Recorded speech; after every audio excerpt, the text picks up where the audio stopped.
Hello, my friends! Здравствуйте, друзья! Сегодня 5 марта 2020 года. По российским СМИ, телеканалам прошла информация, что 2 дня тому назад в Москве обнаружен первый человек, заболевший коронавирусом. Какие же меры принимают власти РФ, власти России для борьбы с этим вирусом? Об этом сегодня и пойдет речь. Но сначала давайте выучим одно русское ругательство. Не переживайте, оно абсолютно цензурное, то есть не матерное. И слово это бездарь. Это если мы говорим об одном человеке. А если о нескольких, то бездари. Бездари. Или бездарь. Если один бездарь, много бездари. Бездари. Кто же такой бездарь или бездари? Это человек, который не обладает каким-либо даром, знаниями, умениями и тем не менее занимает какую-либо ответственную должность. То есть представьте сотрудник, который отвечает за что-то серьезное, но он бездарь, и все его решения очень печально сказываются на всем происходящем. То есть бездарь, одним словом. Ну вот дурак — это очень грубо, а вот бездарь — это вроде не дурак, но что-то около этого.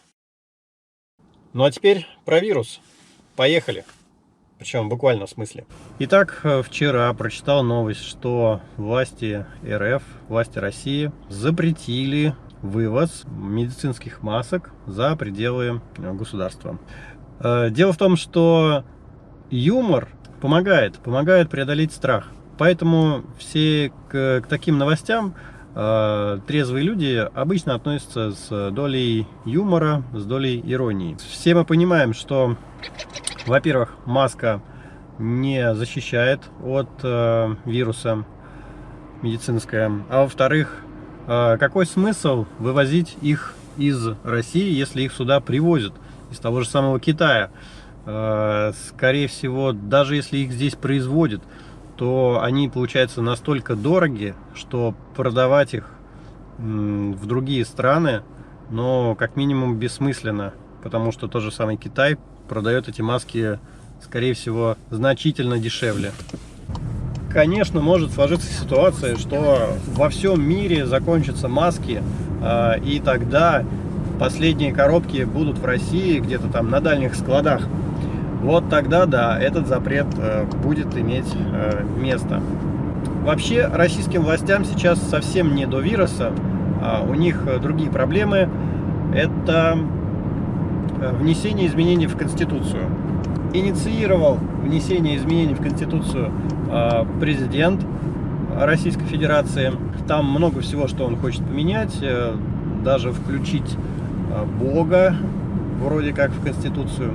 Все очень туманно, непонятно, СМИ противоречат друг другу. Складывается ощущение, что все это направлено для того, чтобы действующий президент внес себя в Конституцию таким образом, чтобы и при любых условиях он всегда оставался у власти. То есть бесконечно долго. Какие еще меры предпринимает правительство? Неофициальные, что самое интересное. Неофициально санатории, которые находятся в Московской области, освобождаются от постояльцев для организации карантина, то есть для заболевших вирусом. С персонала берут подписку о неразглашении, о том, что не-не-не, это вовсе не для карантина, вовсе не для вируса. Это просто вот нам надо освободить. И не знаем для чего, но просто вот надо. Может быть, ремонт сделаем, может быть, не сделаем. Почему об этом не рассказывают официальные СМИ?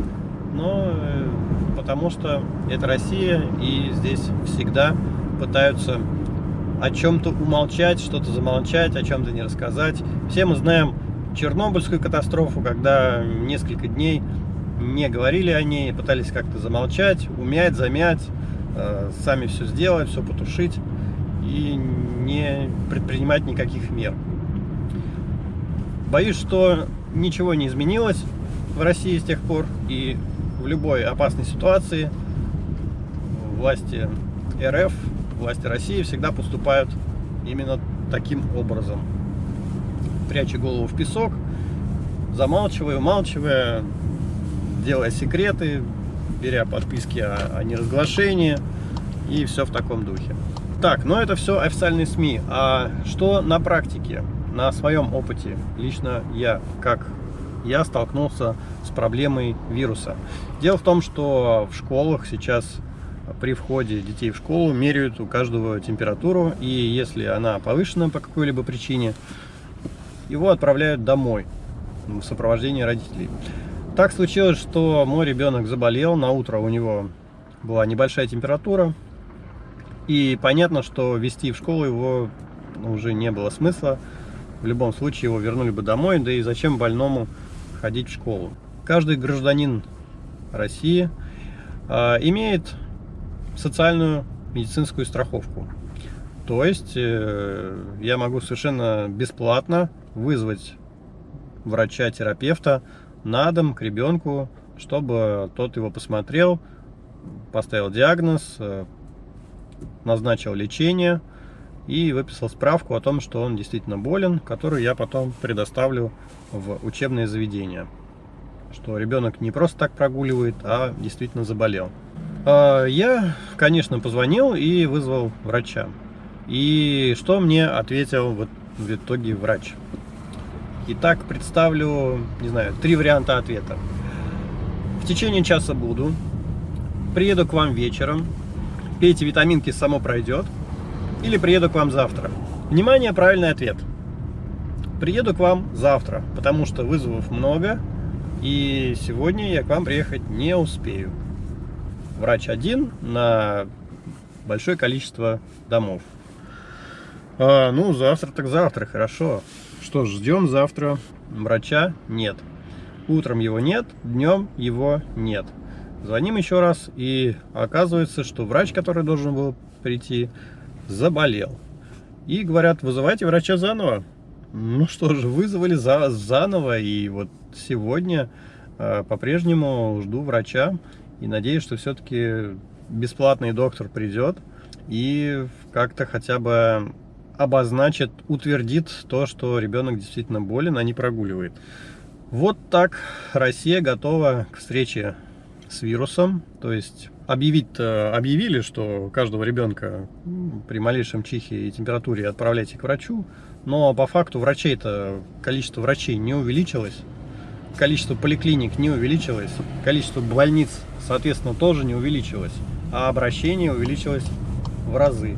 И, конечно же, и не учли то, что врачи также ходят по больным людям и также могут заболеть. По всей видимости, им не выдали какие-то специальные костюмы химзащиты, чтобы они не заражались.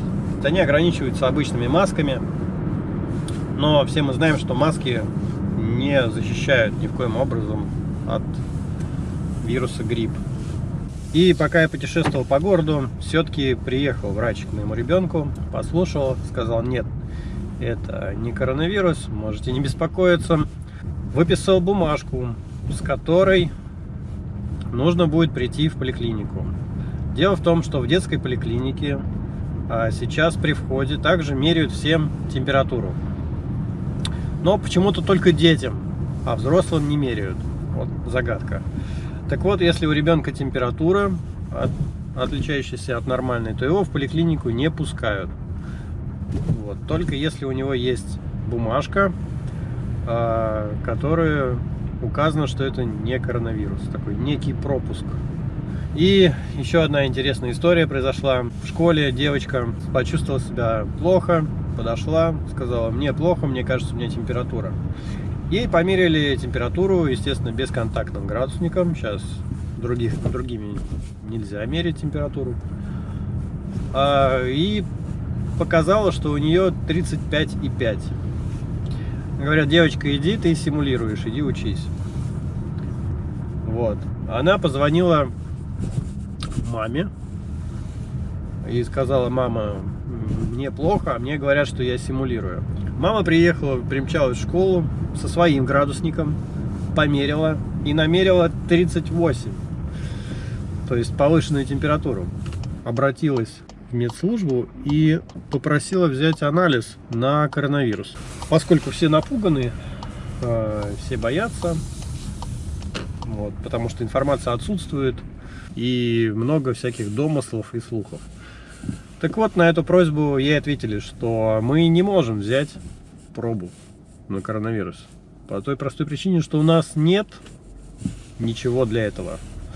Единственное место, где это могут сделать, это где-то далеко в Москве. А я живу в 40 километрах от центра. Так вот, это где-то в центре. То есть ей придется туда добираться общественным транспортом. Часа 2. Попасть в нужное место, там, в единственную поликлинику инфекционную. И только там смогут взять мазок на коронавирус. После чего отправят, опять же, домой общественным транспортом с температурой. Скорее всего, не знаю, госпитализируют или нет. Вот. Хорошо, если госпитализируют в городскую больницу, а они увезут куда-нибудь в какую-нибудь область, в какую-нибудь дыру и не поселят там на 2 недели. Ой, так что такая вот веселуха творится, не знаю, что будет дальше. Вот так вот реагирует правительство Российской Федерации на угрозу распространения вируса. То есть люди, по большому счету, предоставлены сами себе. Врачей нет, градусников у них нет, пробы брать они не могут. Ну вот какие-то такие странные меры, типа отправляют домой, делают вид, что меряют температуру только у детей, у взрослых нет. Ну, это очень странно и непонятно. Также в учебных заведениях отменили уроки физкультуры, хотя смысла в этом никакого нет, потому что дети ходят на обед в общую столовую. Вот. Они раздеваются в общем коридоре, в общей раздевалке. То есть они все равно все вместе встречаются утром, все вместе встречаются днем, все вместе встречаются вечером. Какой смысл ограждать их, там, уроки физкультуры отменять? Ну, тоже непонятно. Но, тем не менее, такая мера введена. На сегодня это все новости, все, чем я хотел с вами поделиться. Подписывайтесь на мой канал, ставьте лайк, пишите комментарии, что вы думаете по этой ситуации, как борются в вашей стране с вирусом, какие меры предпринимает ваше правительство в ваших городах. Считаете ли вы это эффективным или неэффективным? Обязательно делитесь в комментариях. Будет интересно ваше мнение. Спасибо, до свидания. Надеюсь, еще увидимся.